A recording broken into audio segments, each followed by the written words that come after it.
لله الحمد لله نحمده ونستعينه ونستغفره ونؤمن به ونتوكل عليه ونعوذ بالله من شرور أنفسنا ومن سيئات أعمالنا من يهدي الله فلا مضل له ومن يضلل فلا هادي له ونشهد أن لا إله إلا الله وحده لا شريك له ونشهد أن محمدا عبده ورسوله أما بعد وأعوذ بالله من الشيطان الرجيم بسم الله الرحمن الرحيم سبحان الذي أسرى بعبده ليلا من المسجد الحرام إلى المسجد الأقصى مسجد الأقصى الذي باركنا حوله لنريه من آياتنا إنه هو السميع البصير. ایھا محترم، بہتوں کا خیال یہ ہوگا کہ مولانا یہ آیت کیوں پڑھ رہے ہیں؟ شب معراج تو نہیں ہے، معراج میں عموماً یہ آیت پڑھی جاتی ہے کیونکہ اس میں اللہ کے رسول صلی اللہ علیہ وسلم کا ذکر ہے کہ اللہ تبارک و تعالیٰ نے اپنے حبیب کو کعبۃ اللہ سے لے کر مسجد اقصیٰ تک آپ کو لے جا کر راستے میں آپ کو برکتیں اور آپ کے جو نشانیاں ہیں اللہ تبارک و تعالیٰ نے دکھایا ہے. میرے عزیز دوستوں، آپ اور ہم جانتے ہیں کہ یہ بیت المقدس پر جس انداز سے قبضہ کیا گیا ہے اور قبضہ کرنے والے جس انداز سے مسلمانوں پر ظلم کر رہے ہیں اور مسلمانوں پر نشانہ لگا رہے ہیں. آج ہمارے بھائیوں کے کئی گھر زمین دوز ہو گئے، کئی لوگ بے سہارا ہو گئے، پانی بند کر دیا گیا، لائٹیں بند کر دی گئی ہے اور یہ سمجھتے ہیں کہ تم مسلمانوں کے لائٹیں بند کر کے پانی بند کر کے ہمارے حوصلوں کو پست کریں گے. مگر یاد رکھو، یہ رسول صلی اللہ علیہ وسلم کے امتی ہے اور جن کے نواسے پر لوگوں نے پانی بند کیا وہ بھی دیکھ لیے اور آج بھی پانی بند کر کے لوگ دیکھ رہے ہیں کہ کیا ہوتا ہے. ہم کو اللہ سے امید ہے کہ اللہ ہمارے لیے جو بھی فیصلے کرے گا وہ خیر کے فیصلے فرمائے گا. میرے عزیز دوستوں، بیت المقدس وہ مقام ہے جس کے بارے میں ہمارے پیارے رسول صلی اللہ علیہ وسلم نے فرمایا 3 مقامات پہ تم سفر کر سکتے ہیں نماز کے لیے. نماز کے لیے بھی سفر کیا جا سکتا ہے. کون سے مقامات ہیں؟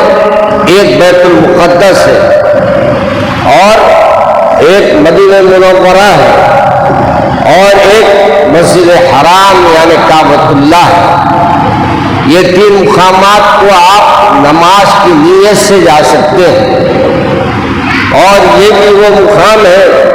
جہاں علماء کرام نے اپنا ذکر کیا ہے اور اللہ کے رسول کا فرمان ہے کہ ایک نماز پڑھیں گے تو 1000 نماز پڑھنے کا ثواب ہے. بہت خوش قسمت وہ لوگ ہیں جو کعبۃ اللہ کو گئے ہیں اور وہ بھی بہت خوش قسمت لوگ ہیں جو مدینہ شریف کو گئے ہیں. لیکن آپ کو میں آج یہ الفاظ کہہ رہا ہوں، وہ بھی خوش نصیب ہوں گے جو بیت المقدس اور کعبۃ اللہ کے علاوہ مسجد اقصیٰ کو گئے، مسجد اقصیٰ کی نیت سے گئے، وہ نماز پڑھنے کی نیت سے گئے، وہ بھی خوش نصیب. میرے رسول صلی اللہ علیہ وسلم کے پاس ایک صحابی رسول آئے اور آ کر کہنے لگے کہ یا رسول اللہ، میری اس میں ایسی حالت نہیں ہے کہ میں بیت المقدس کو جا سکوں اور بیت المقدس میں نماز ادا کرنے کے لیے اپنا سرمایہ لگا کر جا سکوں. تو میرے رسول صلی اللہ علیہ وسلم نے فرمایا تھا کہ اگر تم نہیں بھی جاتے ہیں تو وہاں جو تمہارے لیے جہاں جو کعبہ یعنی بیت المقدس کو روشن کرنے کے لیے جو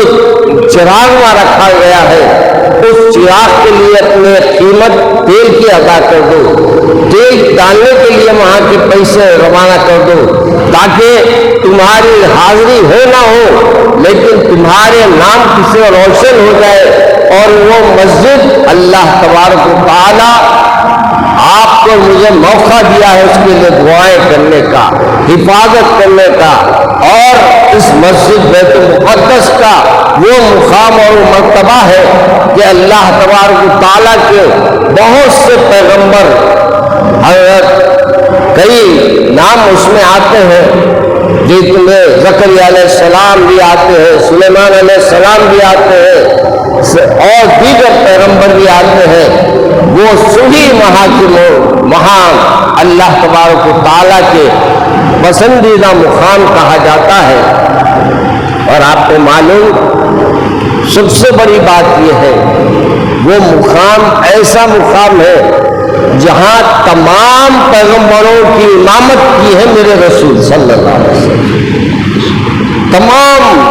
1.25 پیغمبر جو آئے تھے معراج کے رات اللہ نے آپ سے ان تمام کی امامت فرمائی اور وہ امام الانبیاء میرے رسول صلی اللہ علیہ وسلم کو کہا جاتا ہے۔ یہ بیت المقدس ہے جس کی آپ کو بہت سی باتیں ایسی عرض کروں کہ آپ کو یہ بتاؤں کہ مقام اور اللہ نے یہ مقام کو اپنے قبضے میں لینا چاہتے ہیں، کیونکہ ایک مقام پر یہ بھی آیا ہے کہ حضرت ابراہیم علیہ السلام نے بھی اس کی تعمیر فرمائی ہے، اور حضرت ابراہیم علیہ السلام کے ساتھ کیونکہ اسحاق علیہ السلام جڑے ہوئے ہیں۔ ابراہیم علیہ السلام کے بیٹے کا نام معلوم ہے نا؟ معلوم ہے؟ یاد رکھ لو، حضرت ابراہیم علیہ السلام کو 2 فرزند تھے، آج ہم کو نامہ نہیں معلوم ہے،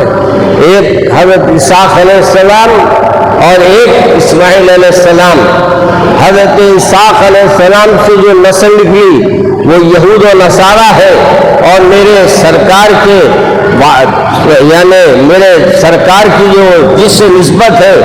وہ ہے حضرت اسماعیل علیہ السلام، جس کو ہم ذبیح اللہ کہتے ہیں، اللہ کے لیے اپنی گردن کٹانے والے حضرت اسماعیل علیہ السلام۔ اور میرے سرکار کا شجرا آپ کے تعلق آپ کو دیکھا جائے گا تو حضرت عیسیٰ علیہ السلام حضرت اسماعیل علیہ السلام سے ملے گا۔ اور جبکہ یہ جتنے یہ اپنے کیا کہتے ہیں ان کو یعنی عیسائی وغیرہ جس کو آپ کہتے ہیں، یہ حضرت عیسیٰ علیہ السلام سے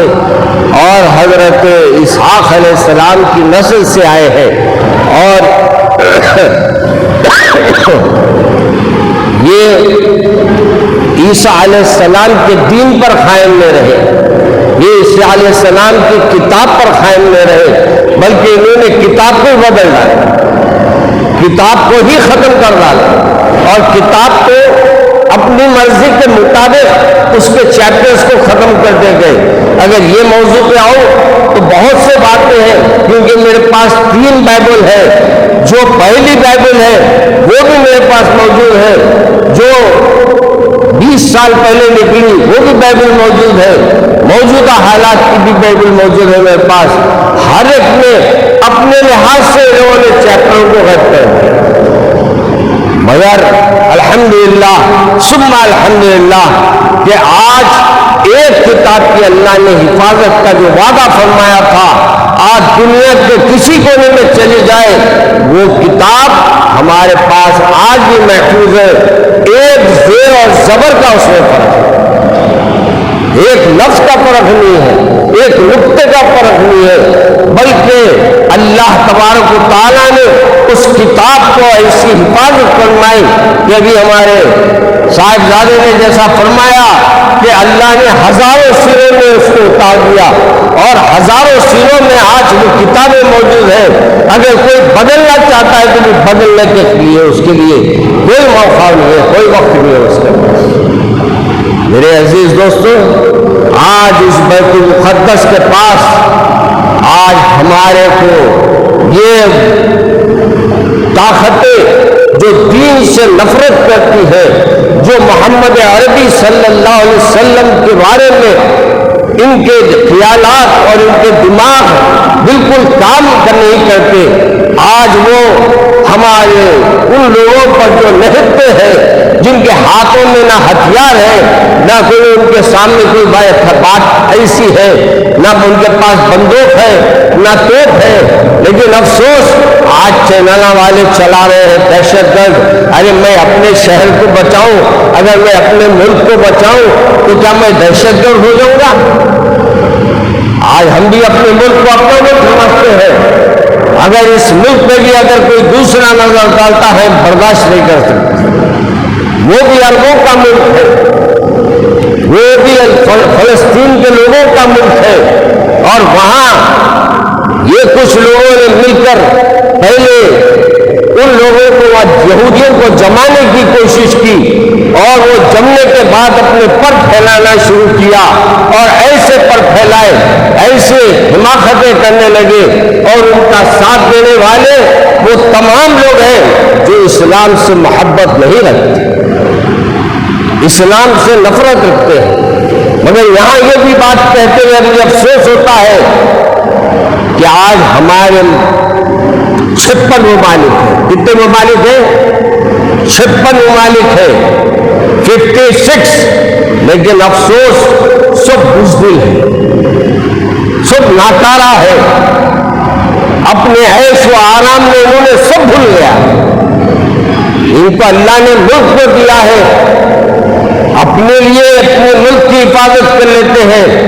لیکن پڑوسی ملک میں جو کچھ حالات ہو رہے ہیں وہاں آنکھ بند کر لیتے ہیں۔ یاد رکھو،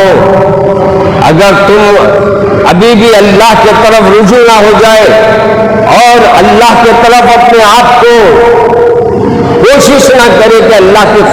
قریب ہو جائے، تو پھر تمہارا ملک بھی باقی نہیں رہے، تم بھی باقی نہیں رہے گے۔ آپ وقت دے رہا ہے اللہ تمہارے کو، تم توبہ کرو، استغفار کرو، اور پھر ان ممالک کو میں آواز دے رہا ہوں کہ آج بیت المقدس کے لیے اگر تم کچھ کر سکتے ہیں تو یہ جگہوں کو رکاؤ، یہ طوفانی بمباری کو رکاؤ، اور جو مسلمانوں پر اور بچوں پر ظلم کیا جا رہا ہے، بچوں کو یتیم کیا جا رہا ہے، عورتوں کو بیوہ کیا جا رہا ہے، اور لوگوں کو پانی سے اور دیگر چیزوں سے ان کو تکالیف دی جا رہی ہے، اگر تم کر سکتے تو ان کو بول کر یہ سب چیزوں کو جاری کراؤ، اور یہ ظلم جو کر رہے ہیں ظلم کے ساتھ ان کو روکنے کی کوشش کرو۔ اللہ کے رسول صلی اللہ علیہ وسلم نے فرمایا، تم زبان سے روکو، پھر اشارے سے روکو، اگر پھر نہیں ہوا تو ہاتھ سے روکو، اگر تمہارے پاس یہ بھی دم نہیں ہے تو پھر یاد رکھو، تم دوسروں کے اوپر ظلم ہوتا دیکھتے انجام رہیں گے تو اللہ تم کو بھی معاف نہیں فرمائے گا۔ آج دکن کے